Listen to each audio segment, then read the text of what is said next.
Welcome back to this YouTube channel. It's your boy, Citizen QWADJO. If this is the first time you are seeing this face on your screens, kindly subscribe, like, share, comment as well, because your comments are always welcome on this channel. On this channel, we only talk about developmental issues that are of continental interest, issues bothering Africa.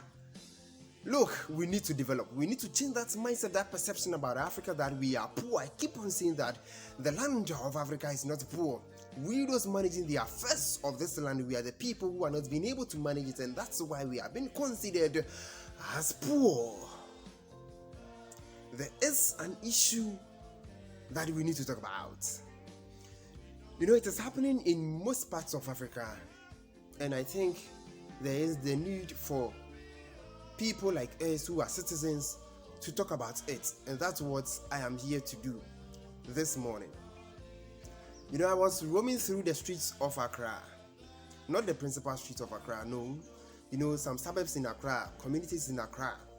I was walking through them last week, and I realized something.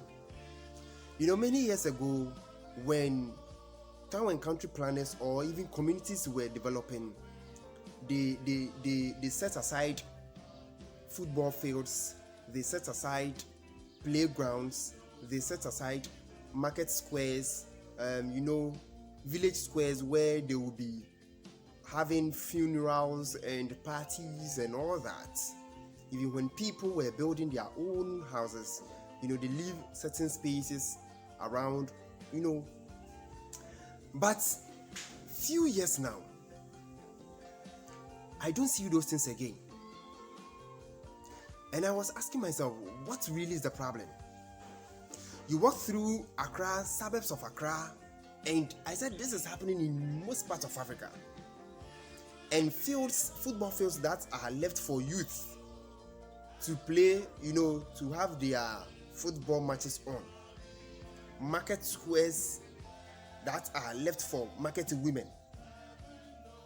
Lorry stations or car parks that are left for cars to be able to, park there and then people will be boarding cars over there, are all being collapsed now. People are now building, edifices all over. A community that is having a football field, or a community has set aside a football field for footballers in that community, to develop footballers. This community is leaving a space for police station, for fire service station, for market women, for car parks and all that. All these things are being collapsed now, and people are using those things for stores, for apartments and all that. And I was like, we need to talk about this. We need to talk about this. What hurts is that you are going to see an individual, just one person, waking up tomorrow and then will sell this plot of land to an investor, and the person will collapse. If it is a football field, the person will just collapse everything and then raise a structure over there just for his only little amount of money he is going to make for himself alone. He will collapse the football field, the market place, the place set aside for the construction of either hospital, either a clinic, either a police station.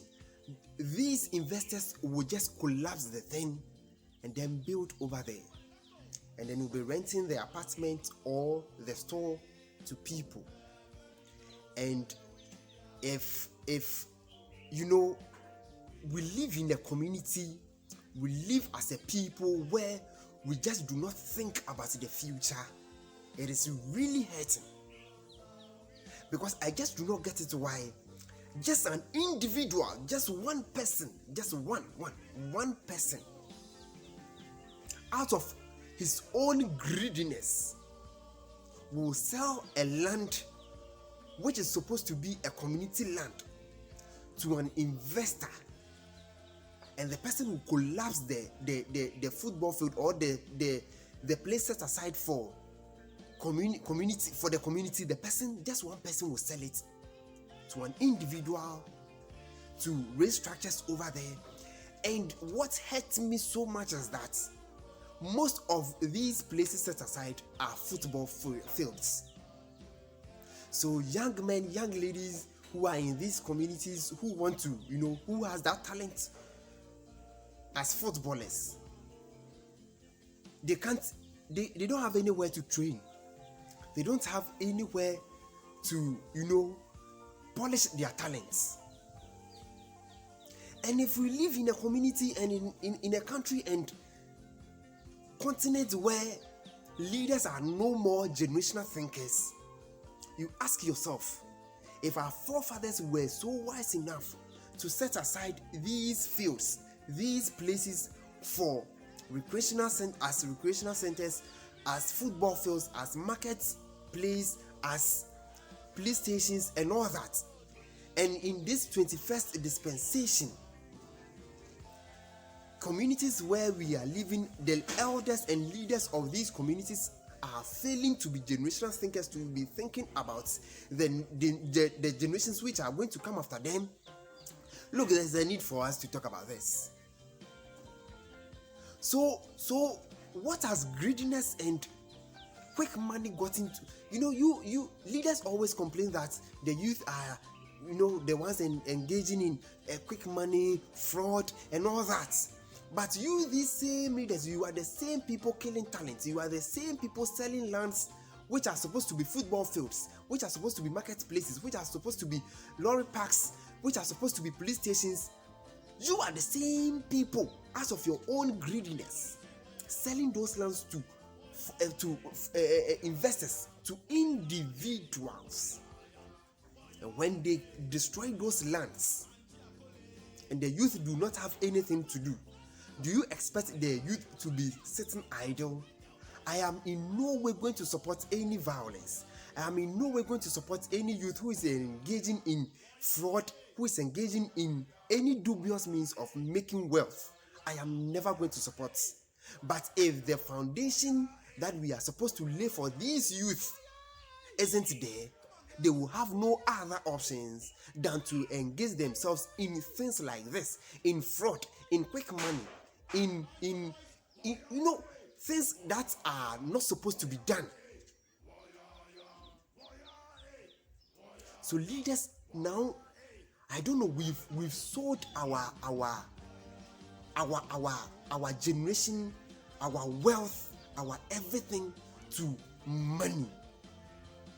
So because of the little money you are going to get, you've sold that land, which is the community land, to just an individual. And they'll be making money. I do not blame the investors, because they want to make money. No investor wants to lose. They are always looking for opportunities. But you, this chief, you, this assemblyman, you, this elder living in the community, you are supposed to make sure that you protect the community. So almost everywhere you pass, you are going to see, buildings, you are going to see apartments, you are going to see. I just don't get it. They are just building everywhere. And so talents. A few years ago, when you were walking around, you could see, youth playing ball almost every day. People were training, and that's where we were getting players to play in our national league, to play in our national teams as well. We were seeing marketplaces or market centers all over. But today, what do we see? We've collapsed all those things, and we are building apartments. We are building stores. We are renting a community land. We are selling community lands to investors to build edifices, to build markets, to build apartments. So if we have leaders, I've seen this in Nigeria as well. I follow Nigeria a lot, and in fact, West African countries, I follow them a lot. And this is the same thing happening. They are collapsing community lands, and they are building those places. How do you expect the youth to, develop themselves? How do you expect them to do this? If elders in our communities are selling our talents, or they are hindering our progress in the community, how do you expect the youth to live? It is time leaders in our communities start to be generational thinkers. I won't put this blame on the doorstep of the executive. No, I am putting this at the doorstep of community elders, assemblymen. They are the people initiating this. DCs, in Nigeria they call them, I think, Senate or something like that. These are the people, the MPs. These are the people initiating this. And then when the youth gets themselves into any dubious means of making money, they come back and then they will start complaining. Meanwhile, you people are the same people, in charge of killing talents, in charge of creating those dubious means for the youth. Let's be generational thinkers. Let's be generational thinkers. If our forefathers left those lands in place for us to develop talents, for us to have market centers, to have lorry parks and all that, and today you are an MP, you are a DC, you are a Senate, you are a minister, you are an assemblyman, you are an elder in your family. In fact, it goes down to even elders in individual families.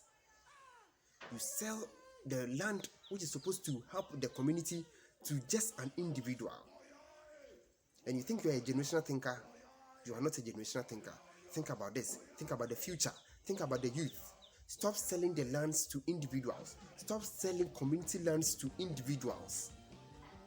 That building they are going to, raise, that structure they are going to raise, it's not bigger than the talent you are going to kill. It's not bigger than the market woman who is supposed to sell in that community to make ends meet. It is not bigger than the police station which is supposed to be there to make sure that law is being enforced in that community. It is not bigger than the fire service station which is supposed to be there, so that whenever there's a fire outbreak, these people will be the ones to go and quench the fire. It is not bigger than these people. So be a generational thinker. If you are a community leader, you are a family head, you are an MP, a Senate, or a minister, a DC, and you are selling community lands to individuals to just raise structures. Be a generational thinker. You are not a generational thinker. So think about the future. Think about the generations who are going to come after you, and start thinking well. Because if these youth do not get anywhere to develop their talents, if people do not get places to, make ends meet, they are going to enter into your homes. They are going to enter into your homes. And that's when you realize that you weren't a generational thinker. We'll meet on another episode. Until then, goodbye.